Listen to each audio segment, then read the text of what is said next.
أعوذ بالله من الشيطان الرجيم. بسم الله الرحمن الرحيم. الرحمن علم القرآن خلق الإنسان علمه البيان. الشمس والقمر بحسبان والنجم والشجر يسجدان والسماء رفعها ووضع الميزان ألا تطغوا في الميزان وأقيموا الوزن بالقسط ولا تخسروا الميزان والأرض وضعها للأنام فيها فاكهة والنخل ذات الأكمام والحب ذو العصف والريحان فبأي آلاء ربكما تكذبان خلق الإنسان من صلصال كالفخار وخلق الجان من مارج من نار فبأي آلاء ربكما تكذبان رب المشرقين ورب المغربين فبأي آلاء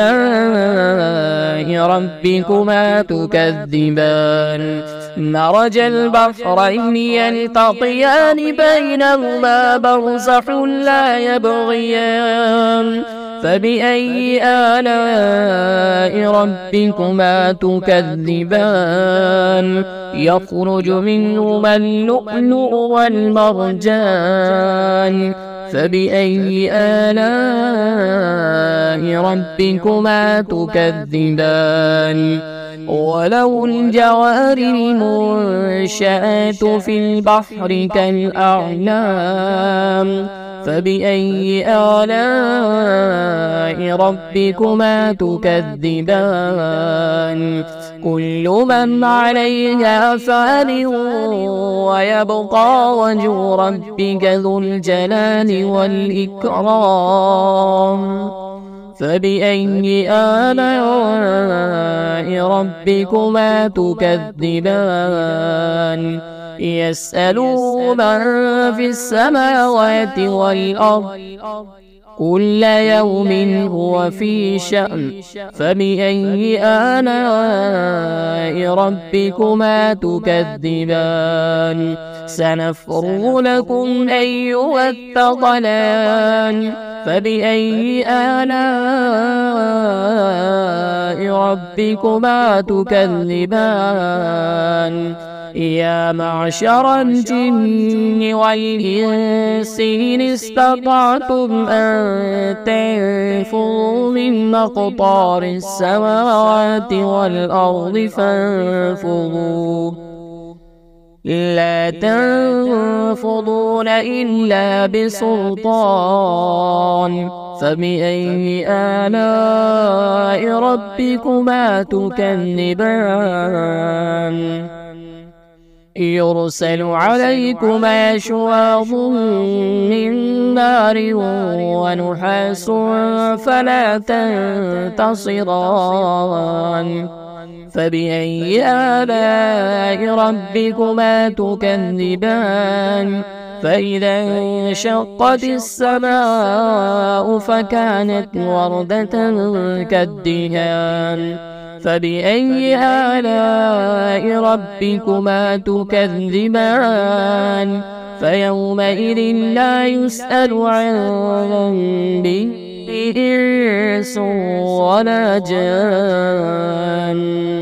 فبأي آلاء ربكما تكذبان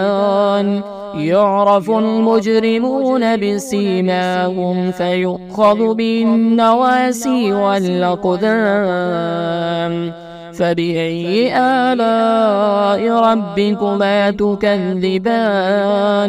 هذه جهنم جهنم التي يكذب بها المجرمون يطوفون بينها وبين حميم آن فبأي آلاء ربكما تكذبان ولمن خاف مقام ربه جنتان فبأي آلاء ربكما تكذبان ذواتا أفنان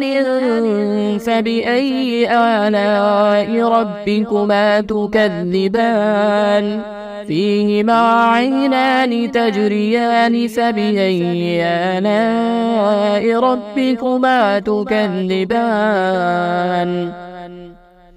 فيهما من كل فاكهة زوجان فبأي آلاء ربكما تكذبان متكئين على فرش بطائنها من استبرق وجنى الجنتين دان فبأي آلاء ربكما تكذبان فيهن قاصرات الطرف لم يطمثهن إنس قبلهم ولا جان فبأي آلاء ربكما تكذبان كأنهن الياقوت والمرجان فبأي آلاء ربكما تكذبان هل جزاء الإحسان إلا الإحسان فبأي آلاء ربكما تكذبان ومن دونهما جنتان فبأي آلاء ربكما تكذبان مدهامتان فبأي آلاء ربكما تكذبان فيهما عينان نضاختان فبأي آلاء ربكما تكذبان فيهما فاكهة ونخل ورمان فبأي آلاء ربكما تكذبان فيهن خيرات حسان فبأي آلاء ربكما تكذبان حور مقصورات في الخيام فبأي آلاء ربكما تكذبان لم يطمثهن إنس قبلهم ولا جان فبأي آلاء ربكما تكذبان متكئين على رفرف خضر وعبقري حسان فبأي آلاء ربكما تكذبان تبارك اسم ربك ذي الجلال والإكرام.